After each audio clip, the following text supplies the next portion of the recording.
de mettre à mal une nouvelle fois l'ours bernois dans son antre de malaise. Ce sera pour samedi soir, alors qu'un Bernois reste sur la glace. Je vous parlais de Fischer, de Yannick Fischer, le numéro 90, qui là est venu charger l'OHA de manière tout à fait régulière selon moi. C'était âpre, ça je veux bien regarder là. Oui, oui.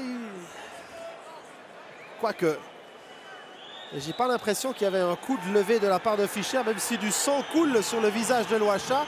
Et en principe, ce devrait être 5 minutes. Selon nos règlements, ce devrait être 5 plus match.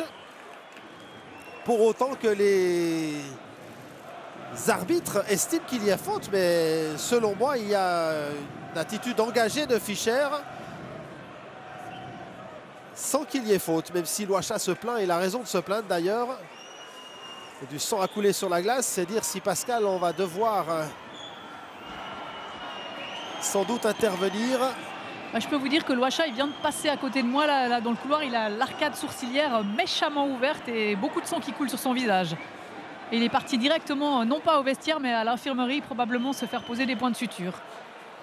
Quelques points de suture, plusieurs sans doute, pour l'OHA.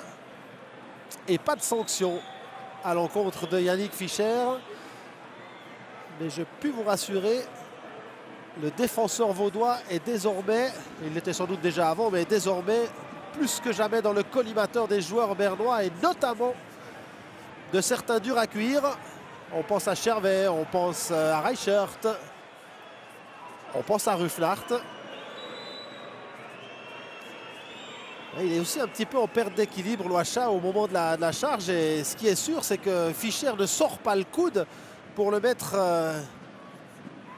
dans la figure de son opposant, de son adversaire.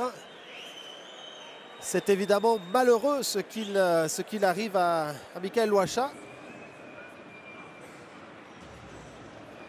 Et ce sont les aléas de la partie aussi.